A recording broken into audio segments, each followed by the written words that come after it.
Hey Crime Salad listeners, and welcome back to another episode. I'm your host, Ashley. And I'm Ricky. And this week, we have a Crime Salad Halloween special just for you, and it covers the murder of Martha Moxley. A case happening in 1975 in a town called Greenwich, Connecticut. The town hasn't seen a crime like this since the 40s. Martha was a 15-year-old girl living in a ritzy neighborhood. Everyone was pretty wealthy. She'd just moved into a beautiful house with her parents the previous year, and across the street lived two boys named Michael and Tommy. Michael was also 15, the same age as Martha, and then there was Tommy, who was 17, and they both lived without many roles. They basically could do whatever they wanted, and they often got into trouble and often got away with it. And it was a challenge raising these rebellious kids, also because their mother passed away. So their father was raising the boys alone while working long hours along with their other siblings. And just a little random fact about this family is that they were related to the famous Kennedys through marriage. But this story starts on October 30th, the night before Halloween. And Martha Moxley and her friend named Helen planned to pull pranks around the neighborhood, which was commonly called Mischief Night or Devil's Night. There's other names for it, but types of these pranks would be ringing doorbells, toilet papering houses, and smashing pumpkins and jack-o'-lanterns. But being 15, it was always a convincing battle between your parents, trying to convince them enough to let you go hang out with your friends. And Martha was trying to convince her mom to go out that night. It was the night before Halloween. It was a Friday, and she really wants to go hang out with her friends. So she promised to be home by 9:30, 10 o'clock, and her mom eventually agreed. And this night was a very cold night. While running around the neighborhood with her friend, they ended up at the Skakel house, which is Tommy and Mike's house. This was the house in the neighborhood that all the kids went to, mainly because it was usually unsupervised. However, the father did hire a tutorer who was a 23-year-old guy named Kenneth. He was living in the house to help take care of them to keep the boys in line, and he was getting paid about $400 a month and also free room and board. But on this night, he didn't pay too much attention to the rebellious teens. He was inside watching TV, relaxing, but what more can you do? These boys were always getting into trouble. It was a challenge. While at the house, the friends were listening to music while sitting in a car in the driveway, smoking marijuana and drinking. And it probably wasn't obvious to everyone, but Michael had a huge crush on Martha. But he was a little shy expressing how much he liked her. It wasn't that big of a surprise because Martha was beautiful. She was smart, she was making straight A's and was very popular, and even was voted best personality in middle school, and everyone just liked Martha. Tommy, on the other hand, wasn't as shy as Michael when it came to making moves. He was often flirting with Martha anytime they were together, and as for Michael, being the younger brother and the one who was head over heels for this girl, was probably feeling some type of way. And there was always a sibling rivalry between these two brothers, constantly. But for some reason, they were often hanging out with the same people, so they were kind of always together. Tommy, being older, often picked on Michael, teased him, and always tried to get under his skin.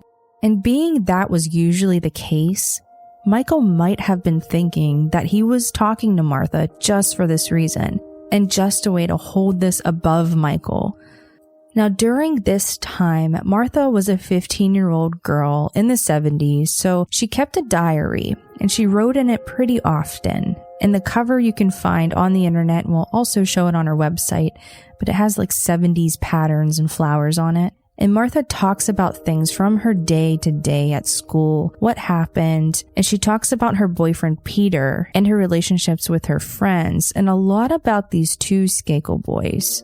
She wrote expressing about how both boys liked her, but she wasn't thrilled about either one of them, having pretty much mixed feelings for Tommy, who was always flirting with her, and she described Michael as a complete jerk for the most part.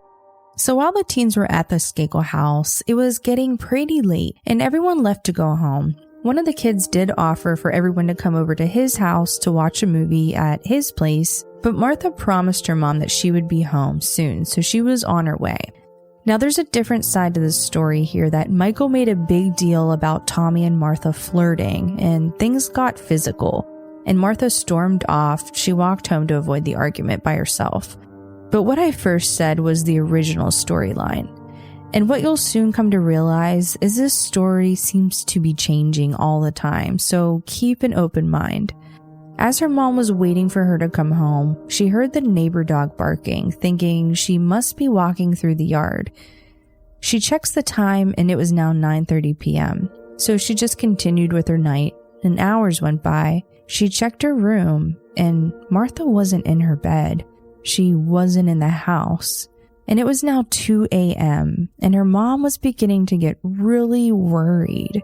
It just wasn't like her to not come home, or at least call to check in if she was wanting to stay at a friend's house. So at 3 a.m. she calls the McGuire's house. It's a friend of Martha's. Her name's Sheila, hoping that maybe she was with her. And Miss McGuire woke up to the unexpected phone ringing. Surprised, it was Dorothy, Martha's mom, calling to see if her daughter was there. Miss McGuire checked the house, checked Sheila's room, but she wasn't there. She woke up Sheila, but Sheila had no idea where she could be if she wasn't home. So Dorothy called the police to report her daughter hasn't come home. So the police did a search in the dark neighborhood and came up with nothing. She did call another friend named Helen. Helen was the girl who was with her earlier at the Skakel house that night. And she even said that she walked home. But other than that, she had no clue where she could even be. So it was now the next morning. The search throughout the neighborhood continued, and Martha's friend Sheila was on her way over to help her mom with the search when she saw something in the trees, something that caught her eye. She walked closer and saw that it was a lifeless, naked body. As soon as she saw this, she ran inside the Moxley's home, screaming in a panic that she found a body in the trees. Martha was then found dead, beaten severely, and her hair was matted in blood. You could barely even recognize who she was. There were bloody pieces of a golf club scattered across the entire yard, and investigators knew that this was the weapon because she was stabbed in the neck with the broken handle of the golf club piercing through the other side of her neck, and then placed under a tree in the yard where she was beaten more. And this is most likely where her attacker really got a good hit and shattered her skull. At the time, this was the wealthiest town in America. There really wasn't anything this brutal that ever happened around here, at least not for decades. And actually, there weren't any big crimes since the 1940s or so. The police who were called to the scene were not very experienced or properly trained at all for a homicide.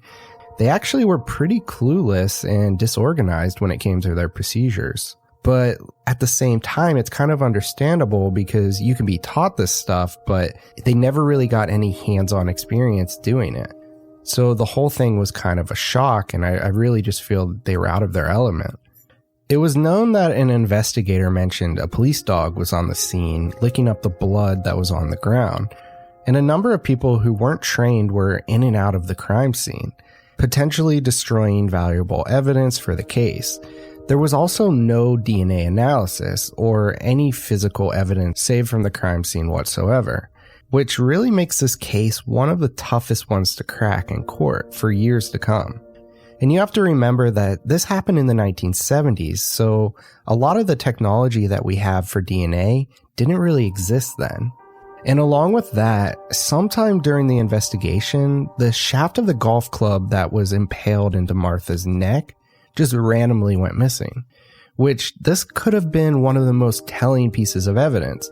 So someone would have had to have removed it from her neck at some point of the investigation. And they never found out what happened to this piece of evidence. I mean, this could have been really important evidence. It could have had fingerprints and DNA and everything, and it was just gone. But other pieces of the golf club were left behind. They were able to tell it was a 6-iron, and they could tell who made the club and what brand it was. So what's interesting is the same brand of clubs were in the shed owned by the Skagels. And in the golf bag, of course, there was no 6-iron. The 6-iron was missing, which was the same club that was used to brutally beat Martha. So the Skagel boys were technically always people of interest, more on the inside of things, but they were never arrested.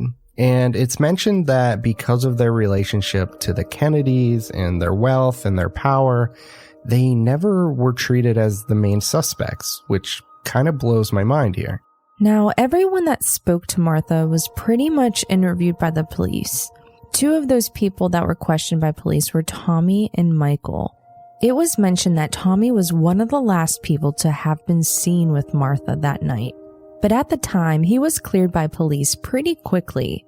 There was suspicion that it could have been the tutorer who was living with the Skagels. And it was also mentioned that it could have been an attack by someone unknown, a man outside of this community who murdered her because she was simply alone. And so, after the loss of their daughter Martha, the Moxley's life was completely flipped upside down. And living in this house where they used to see her every day was just so unbearable. And I couldn't even imagine looking out the window, knowing that she was murdered in their own backyard. So they ended up packing their things and moving away. And since her murder, this case just grew cold. In 1997, this case was looked into further by a former investigator who worked for the LAPD, who took on the case. His name was Mark Furman, and he actually wrote a book about this case called Murder in Greenwich. He was extremely interested in this case because of the lack of police investigation in such a wealthy community. And on top of that, he was given a secret report written by a private investigator hired by Mr. Skagel. It was created in 1995, and it was locked away for the private records in a security firm. It described the Skagel boys and their mental health in multiple interviews that were done covering the Moxley murder and where they were and what happened that night. So around this time in 1995, DNA was now being used as an important tool in forensic testing. So possibly this is why the private investigator was hired on the case, maybe to set up to play their cards right if ever accused in the future. We don't know, but just a thought. In the reports, both of the boys ended up adding important details to their alibi and changing things up just a bit, where Tommy explained that he and Martha walked to her house and messed around, and then he left for home around 9:50, which he never mentioned any sexual interactions at this point before. But he did say that they did walk home from the beginning. He just left out the sexual part.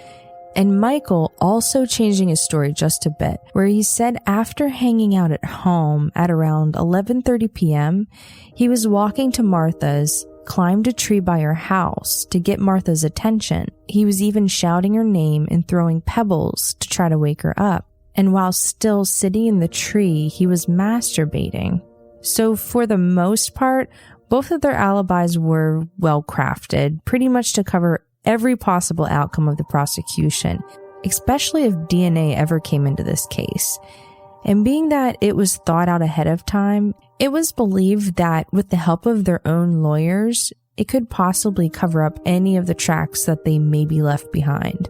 And it kind of makes me wonder if the golf club handle that seemed to have just vanished, I wonder if it was secretly taken by a hired police officer to hide any evidence. And I feel like just anything's possible in this case. And this is probably not true, but just a thought that we both had. So I feel like that it's so obvious that Michael killed her out of anger of his brother and Martha's relationship. The investigator's theory claims that during the night he followed her home as she was walking alone and attacked her from behind with a golf club, and then dragged her into the trees, pulled her underwear down, and started to masturbate. But really, still to this day, there's never been any confession. So after the murder, nothing was normal for even the Skagels. Michael was sent to the Elan School in Poling Springs, Maine, which aids children with mental health and substance abuse problems. It was said on multiple accounts that Michael blurted out during a group therapy session that he had killed Martha. However, when asked, the school owner denied that that ever happened. And as far as justice for Martha, it wasn't until the year 2000 that the case reopened. And it was with the help of Mark Furman, who had brought a few telling points to the table, pointing to Michael as the leading suspect in murdering Martha. With the evidence that pointed to Michael being guilty, he was convicted in 2002 of murdering Martha and was sentenced to 20 years to life. Being that at the time of the murder he was 15, he was charged as a minor. But in 2013, he was granted a new trial by a Connecticut judge, and he was released on a $1.2 million bail. And the timeline as far as court goes, there's a lot of things that do go on, but we won't go into too much detail just because it's not that interesting. You can always look it up online.